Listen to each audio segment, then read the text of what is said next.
Universal News TV, votre chaîne d'information la plus crédible. Quel bilan a attribué à son Excellence Paul Biya en 37 ans du renouveau?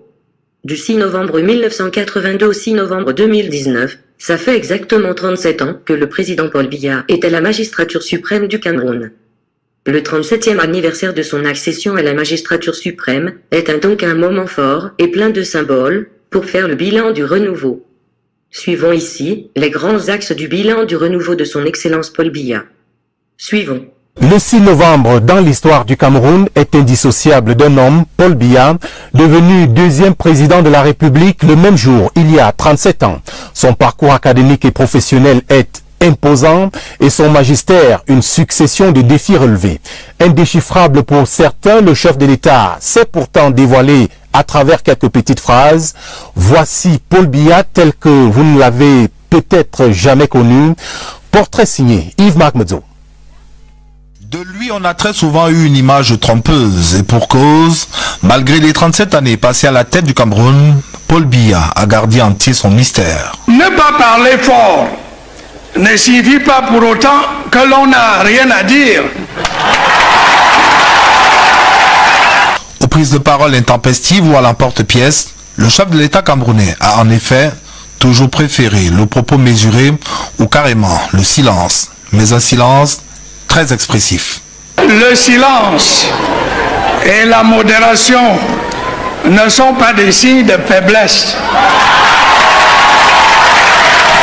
Le récit de sa vie dévoile une enfance austère et une adolescence sous l'escorte des missionnaires auprès desquels il va apprendre d'abord l'amour de la terre, la passion pour l'agriculture. Avez-vous trouvé le jus, M. le Président?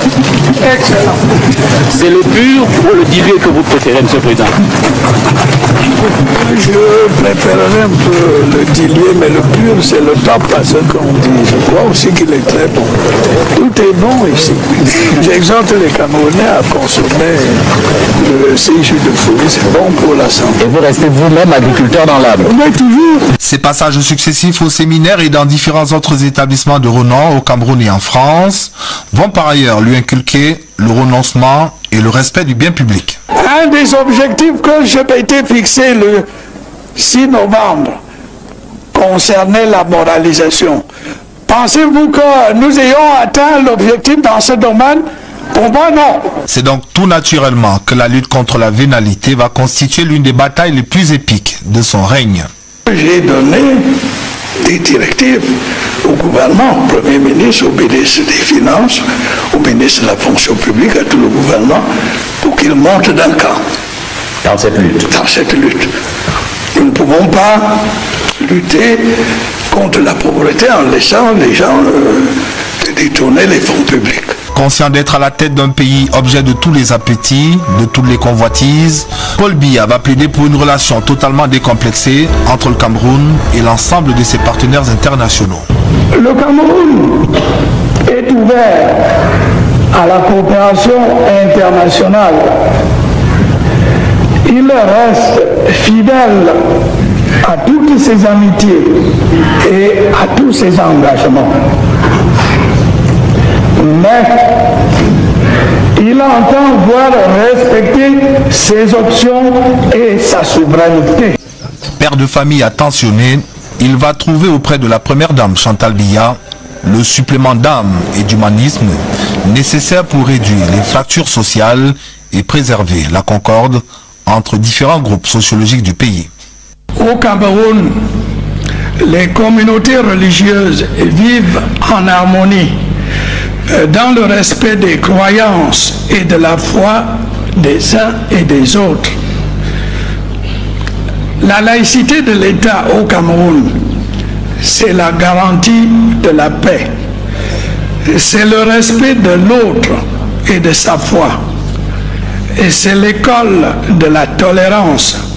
Mais s'il est une bataille qui aura mobilisé toutes ses forces et toute sa détermination, c'est bien celle de la défense et de la préservation de l'unité du Cameroun.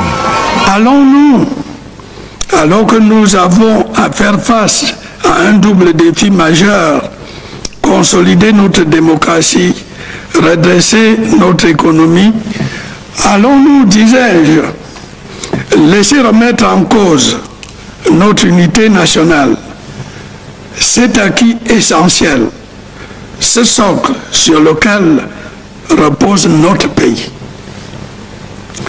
Soyons clairs, il n'en est pas question. Et cette bataille-là, il entend la mener jusqu'au bout.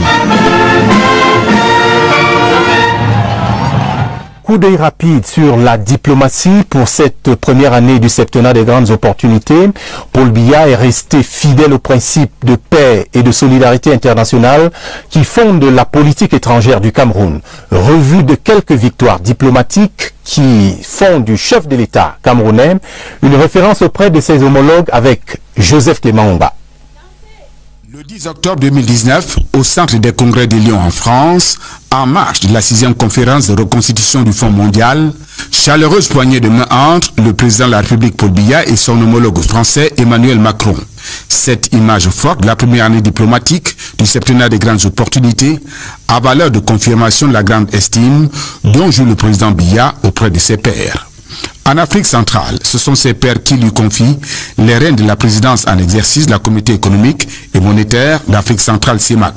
Paul Biya assume ce leadership à un moment charnière de l'histoire de la CEMAC, une période au cours de laquelle l'institution communautaire entend implémenter des réformes audacieuses pour une organisation obéissant aux besoins fondamentaux de ses États. Ici, la voix de la sagesse reconnue à Paul Biya est pour ses homologues de la sous-région un précieux atout. Au cours des 12 derniers mois, le Palais de l'Unité est resté un grand centre de convergence diplomatique.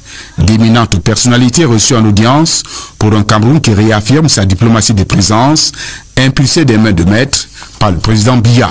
Une diplomatie marquée du sceau de la fidélité à ses partenaires historiques, adossée à la constance, aux principes fondamentaux de base, l'attachement à la paix et à la solidarité internationale, coopération avec les pays qui partagent nos valeurs, le non-alignement, la non-ingérence dans les affaires intérieures des États, une option fondamentale d'un Cameroun jaloux de sa souveraineté. Dans son redéploiement diplomatique, le Cameroun s'ouvre aussi à de nouveaux partenaires. Cadelen qui pour la première fois ouvre une représentation diplomatique à Yaoundé avec un haut commissaire qui présente ses lettres de créance. Le tact diplomatique du président de la République nous vaut l'organisation en avril prochain du championnat d'Afrique des Nations CHAN, avant le grand rendez-vous continental, la CAN 2021. Des victoires diplomatiques d'une politique étrangère menée avec patience et détermination par le chef de l'État, en parfaite conformité avec les principes et objectifs de la Charte des Nations Unies et celle de l'Union africaine. Rigueur et moralisation sont des mots qui reviennent comme des piliers du renouveau national instauré en 1982. Malgré un contexte difficile pour la mise en œuvre de ces idéaux, Paul Biya a ouvert le Cameroun à la libéralisation et s'est investi dans la promotion de la paix et de l'unité nationale. L'analyse de Séverin Legambeli. Tout au début de l'exercice de son pouvoir politique, le président de la République se prononce pour un changement dans les méthodes de fonctionnement à la tête de l'État. La construction d'une société juste et solidaire, exposée dans son manifeste pour le libéralisme communautaire. Les vérités du libéralisme communautaire restent les vérités du libéralisme communautaire, à savoir ces trois principes fondamentaux que sont la liberté d'entreprendre, la fonction régulatrice de l'État démocratique et puis le devoir de solidarité. 37 ans après, naturellement, il y a des insuffisances. Mais on reconnaît qu'il y a aussi des avancées. On peut voir beaucoup l'estime de la paix et de l'unité, comme prêché par notre chef de l'État.